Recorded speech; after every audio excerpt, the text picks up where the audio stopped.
أعوذ بالله من الشيطان الرجيم. بسم الله الرحمن الرحيم. الحمد لله الذي أنزل على عبده الكتاب ولم يجعل له عوجا قيما لينذر بأسا شديدا من لدنه ويبشر المؤمنين الذين يعملون الصالحات أن لهم أجرا حسنا ماكثين فيه أبدا وينذر الذين قالوا اتخذ الله ولدا ما لهم به من علم ولا لآبائهم كبرت كلمة تخرج من أفواههم إن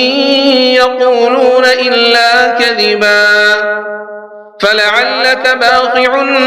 نفسك على آثارهم إن لم يؤمنوا بهذا الحديث أسفا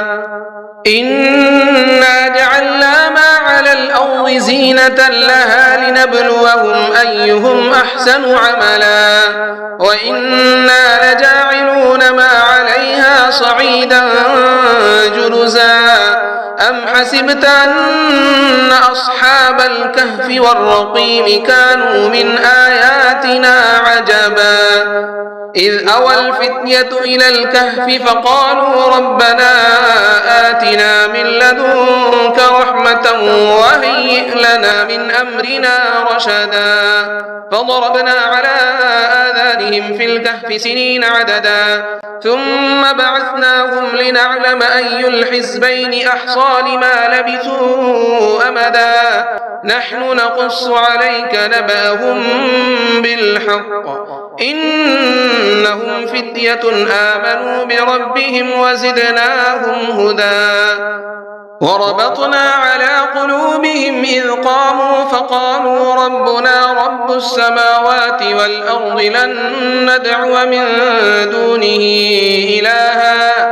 لن ندعو من دونه إلها لقد قلنا إذا شططا هؤلاء قومنا اتخذوا من دونه آلهة لولا يأتون عليهم بسلطان بين فمن أظلم ممن افترى على الله كذبا وإذ اعتزلتموهم وما يعبدون إلا الله فأووا إلى الكهف ينشر لكم ربكم من رحمته ويهيئ لكم من أمركم مرفقا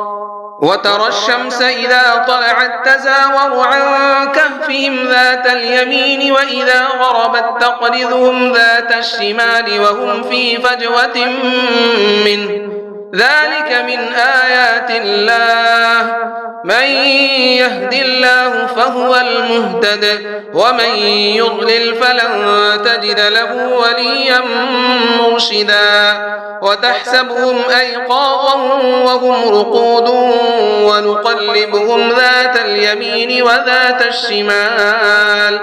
وكلبهم باسط وذراعيه بالوصيد لو اطلعت عليهم لوليت منهم فرارا ولملئت منهم رعبا وكذلك بعثناهم ليتساءلوا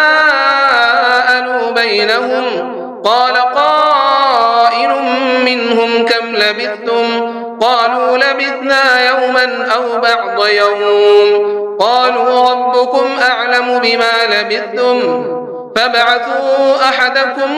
بورقكم هذه إلى المدينة فلينظر أيها أزكى طعاما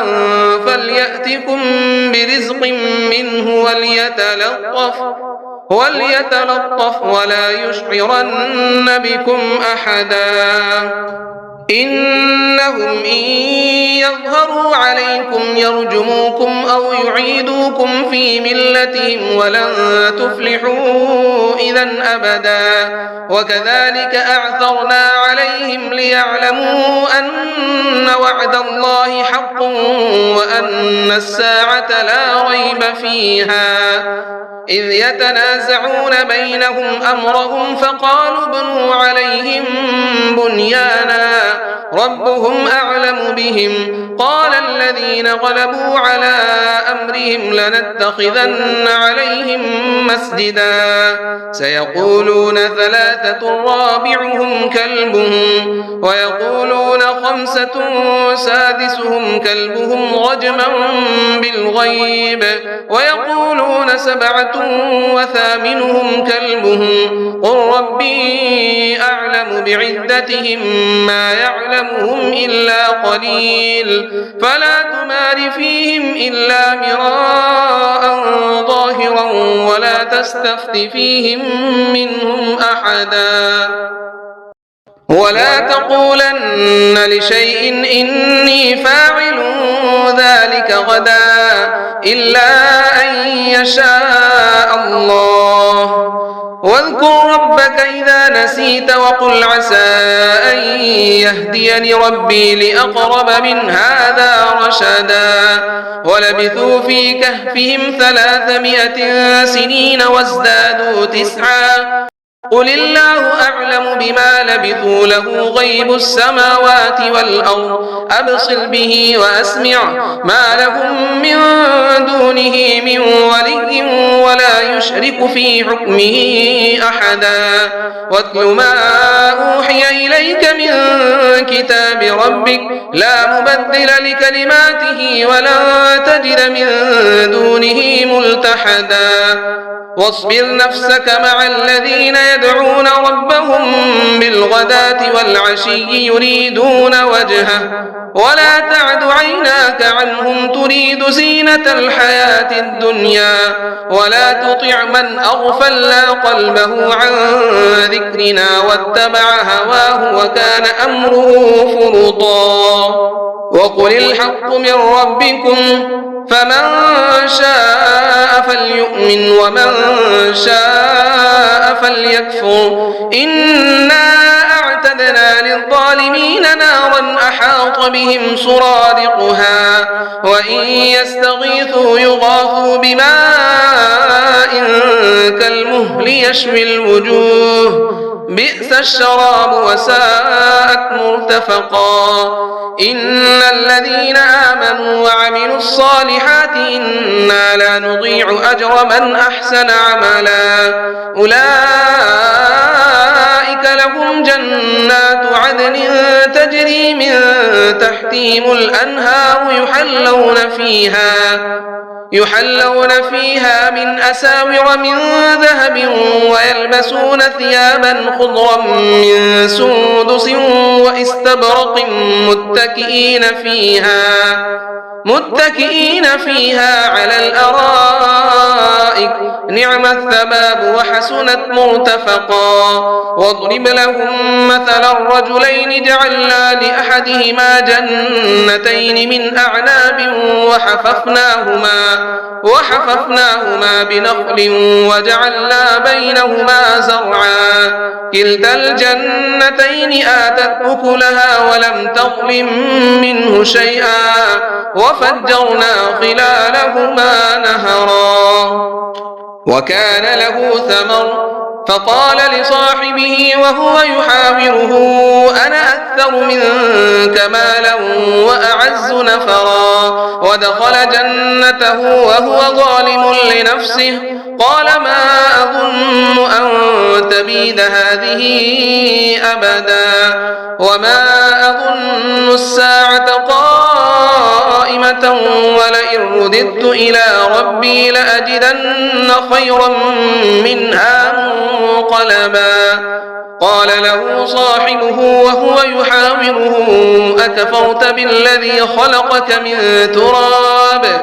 خلقك من تراب ثم من نطفة ثم سواك رجلا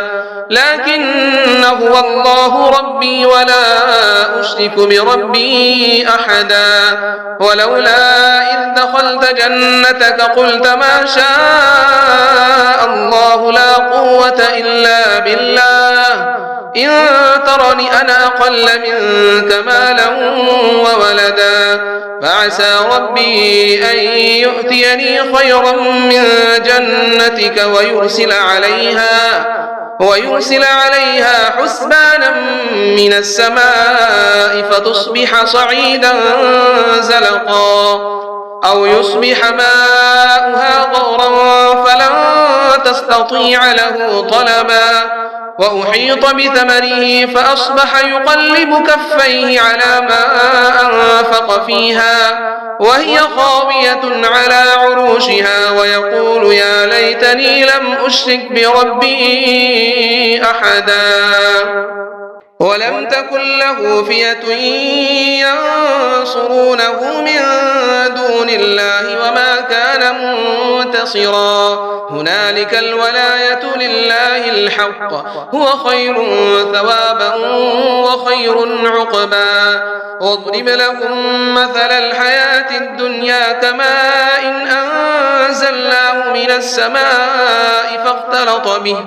فاختلط به نبات الأرض فأصبح هشيما تذروه الرياح وكان الله على كل شيء مقتدرا المال والبنون زينة الحياة الدنيا والباقيات الصالحات خير عند ربك ثوابا وخير أملا ويوم نسير الجبال وترى الأرض بارزة وحشرناهم فلم نغادر منهم أحدا وعرضوا على ربك صفا لقد جئتمونا كما خلقناكم أول مرة بل زعمتم أن لن نجعل لكم موعدا ووضع الكتاب فترى المجرمين مشفقين مما فيه ويقولون يا ويلتنا ما لهذا الكتاب لا يغادر صغيرة ولا كبيرة إلا أحصاها ووجدوا ما عملوا حاضرا ولا يظلم ربك أحدا وإذ قلنا للملائكة اسجدوا لآدم فسجدوا إلا إبليس كان من الجن ففسق عن أمر ربه أفتتخذونه وذريته أولياء من دوني وهم لكم عدو بئس للظالمين بدلا ما أشهدتهم خلق السماوات والأرض ولا خلق أنفسهم وما كنت متخذ المضلين عضدا ويوم يقول نادوا شركائي الذين زعمتم فدعوهم فلم يستجيبوا لهم وجعلنا بينهم موبقا ورأى المجرمون النار فظنوا أنهم واقعوها ولم يجدوا عنها مصرفا ولقد صرفنا في هذا القرآن للناس من كل مثل وكان الإنسان أكثر شيء جدلا وما منع الناس أن يؤمنوا إذ جاءهم الهدى ويستغفروا ربهم إلا أن تأتيهم سنة الأولين أو يأتيهم العذاب قبلا وما نرسل المرسلين إلا مبشرين ومنذرين ويجادل الذين كفروا بالباطل ليدحضوا به الحق واتخذوا آياتي وما أنذروا هزوا ومن أظلم ممن ذكر بآيات ربه فأعرض عنها ونسي ما قدمت يداه إنا جعلنا على قلوبهم قلوبهم أكنة أن يفقهوه وفي آذانهم وقرا وإن تدعهم إلى الهدى فلن يهتدوا إذا أبدا وربك الغفور ذو الرحمة لو يؤاخذهم بما كسبوا لعجل لهم العذاب بل لهم موعد لن يجدوا من دونه موئلا وتلك القرى أهلكناهم لما ظلموا وجعلنا لمهلكهم موعدا وإذ قال موسى لفتاه لا أبرح حتى أبلغ مجمع البحرين أو أمضي حقبا فلما بلغا مجمع بينهما نسيا حوتهما فاتخذ سبيله في البحر سربا فلما جاوزا قال لفتاه آتنا غداءنا لقد لقينا من سفرنا هذا نصبا قال أرأيت إذ أوينا إلى الصخرة فإني نسيت الحوت وما أنسانيه إلا الشيطان أن أذكره واتخذ سبيله في البحر عجبا قال ذلك ما كنا نبغي فارتدا على آثارهما قصصا فوجدا عبدا من عبادنا آتيناه رحمة من عندنا وعلمناه من لدنا علما قال له موسى هل أتبعك على أن تعلمني مما علمت رشدا قال إنك لن تستطيع معي صبرا وكيف تصبر على ما لم تحط به خبرا قال ستجدني إن شاء الله صابرا ولا أعصي لك أمرا قال فإن اتبعتني فلا تسأل لي عن شيء حتى أحدث لك منه ذكرا فانطلقا حتى إذا ركبا في السفينة خرقها قال أخرقتها لتغرق أهلها لقد جئت شيئا إمرا قال ألم أقل إنك لن تستطيع معي صبرا قال لا تؤاخذني بما نسيت ولا ترهقني من أمري عسرا فانطلقا حتى إذا لقيا غلاما فقتله قال أقتلت نفسا زكية بغير نفس لقد جئت شيئا نكرا قال ألم أقل لك إنك لن تستطيع معي صبرا قال إن سألتك عن شيء بعدها فلا تصاحبني قد بلغت من لدني عذرا فانطلقا حتى إذا أتيا أهل قرية استطعما أهلها فأبوا أن يضيفوهما فوجدا فيها جدارا يريد أن ينقض فأقامه قال لو شئت لاتخذت عليه أجرا قال هذا فراق بيني وبينك سأنبئك بتأويل ما لم تستطع عليه صبرا أما السفينة فكانت لمساكين يعملون في البحر فأردت أن أعيبها وكان وراءهم ملك يأخذ كل سفينة غصبا وأما الغلام فكان أبواه مؤمنين فخشينا أن يرهقهما طغيانا وكفرا فأردنا أن يبدلهما ربهما خيرا منه زكاة وأقرب رحما وأما الجدار فكان لغلامين يتيمين في المدينة وكان تحته كنز لهما وكان أبوهما صالحا فأراد ربك أن يبلغا أشدهما ويستخرجا كنزهما رحمة من ربك وما فعلته عن أمري ذلك تأويل ما لم تسطع عليه صبرا ويسألونك عن ذي القرنين قل سأتلو عليكم منه ذكرا إنا مكنا له في الأرض وآتيناه من كل شيء سببا فأتبع سببا حتى إذا بلغ مغرب الشمس وجدها تغرب في عين حمئة ووجد عندها قوما قلنا يا ذا القرنين إما أن تعذب وإما أن تتخذ فيهم حسنا قال أما من ظلم فسوف نعذبه ثم يرد إلى ربه فيعذبه عذابا نكرا وأما من آمن وعمل صالحا فله جزاء الحسنى وسنقول له من أمرنا يسرا ثم أتبع سببا حتى إذا بلغ مطلع الشمس وجدها تطلع على قوم لم نجعل لهم من دونها سترا كذلك وقد أحطنا بما لديه خبرا ثم أتبع سببا حتى إذا بلغ بين السدين وجد من دونهما قوما لا يكادون يفقهون قولا قالوا يا ذا القرنين إن يأجوج ومأجوج مفسدون في الأرض فهل نجعل لك خرجا على أن تجعل بيننا وبينهم سدا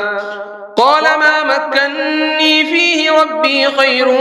فأعينوني بقوة أجعل بينكم وبينهم ردما آتوني زبر الحديد حتى إذا ساوى بين الصدفين قال انفخوا حتى إذا جعله نارا قال آتوني أفرغ عليه قطرا فما استطاعوا أن يظهروه وما استطاعوا له نقبا قال هذا رحمة من ربي فإذا جاء وعد ربي جعله دكا وكان وعد ربي حقا وتركنا بعضهم يومئذ